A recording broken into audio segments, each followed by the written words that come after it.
여러분, 내 월급 빼고 다 오른다. 이 말, 요즘 너무 공감되지 않나요? 물가는 오르고 전기요금도 오르고 집값은 여전히 비싸고 그런데 정작 월급은 제자리. 거기에 세금은 자꾸 오르는 것 같아서 속상하셨죠? 그런데 이번엔 조금 반가운 소식이 하나 있습니다. 더불어민주당이 월급쟁이들, 그러니까 근로소득자들의 세금 부담을 조금이라도 덜어주기 위한 법안을 추진하고 있다는 건데요. 바로 소득세 기본공제를 150만 원에서 180만 원으로 올리는 내용의 소득세법 개정안입니다.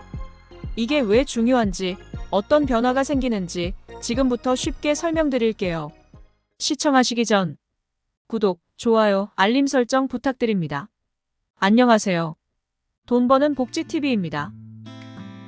먼저 소득세 기본공제가 뭘까요? 우리가 월급을 받을 때 그냥 다 받는 게 아니고 여기서 세금이 떼이잖아요. 그중 하나가 바로 소득세인데 이 소득세를 계산할 때 일정 금액은 공제, 즉 세금을 안 매기는 금액으로 빼주거든요. 그게 바로 기본공제입니다. 이 기본공제 금액이 무려 2009년부터 지금까지 16년 동안 150만 원으로 고정돼 있었어요. 하지만 그 사이에 물가는 계속 오르고 실질 임금은 줄어들고 있었죠. 실제 수치를 보면 더 실감이 납니다. 2023년에 1인당 평균 근로소득 증가율은 2.8%밖에 안 됐어요. 그런데 소비자 물가 상승률은 3.6%나 됐죠. 즉, 실질적으로는 월급이 줄어든 거나 마찬가지라는 얘기입니다. 그런데도 근로소득세는 계속해서 늘어났습니다. 2019년에는 38조 5천억 원이었는데요. 2024년에는 무려 61조 5천억 원으로 치솟았어요. 불과 5년 사이에 23조 원이 더 거친 거죠. 더불어민주당 인광현 의원은 이렇게 말합니다.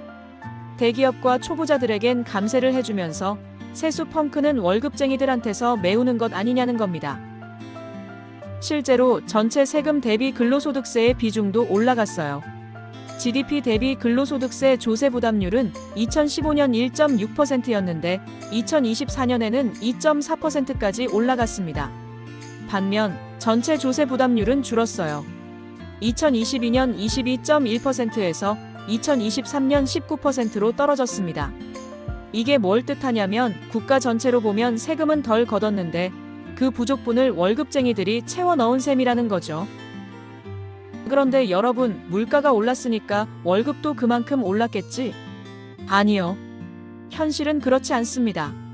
한 연구에 따르면 2014년 기준 소득세법을 현재 물가 기준으로 적용해보면 인플레이션 때문에 근로자들이 추가로 낸 세금이 무려 19조 5천억 원에 달한다고 해요.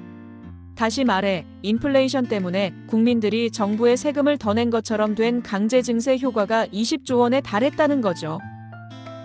그래서 인광현 의원이 이번에 발의한 법안이 기본공제를 150만 원에서 180만 원으로 올리자는 겁니다. 단순히 말하면 세금 깎아주는 범위를 조금 넓혀서 월급쟁이들의 세부담을 줄여주자는 이야기죠. 특히 이 조정은 16년째 기본공제가 그대로였던 상황에서 근로소득세가 5배 가까이 증가했다는 점을 고려하면 너무 늦은 조정일 수도 있습니다. 게다가 이번 법안은 다자녀 가구에게 특히 도움이 됩니다. 왜냐하면 기본공제는 가족 구성원 수만큼 공제받을 수 있기 때문에 아이가 많을수록 세금 혜택도 커지는 구조예요. 그러니까 이번 개정안은 세금 혜택을 늘리면서도 저출생 문제에도 기여할 수 있다는 설명이 가능하겠죠. 그럼 정부 입장에선 세금이 줄어들 텐데 그건 괜찮을까요? 예상 세수 감소는 근로소득세 약 1조 1천억 원, 종합소득세 약 8천억 원으로 총 1조 9천억 원 정도라고 합니다.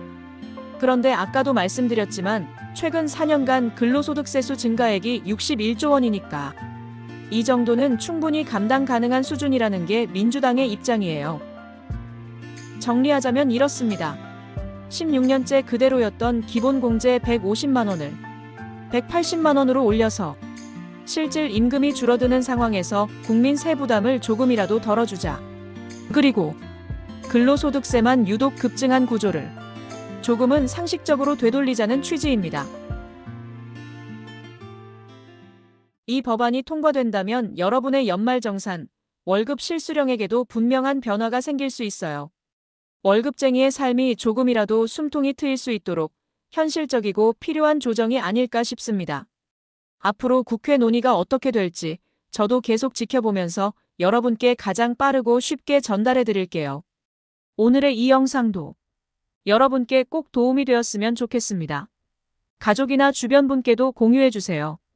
돈 버는 복지TV는 여러분들의 행복한 삶을 응원합니다. 영상 끝까지 시청해 주셔서 감사합니다. 더 좋은 영상으로 다시 찾아뵙겠습니다.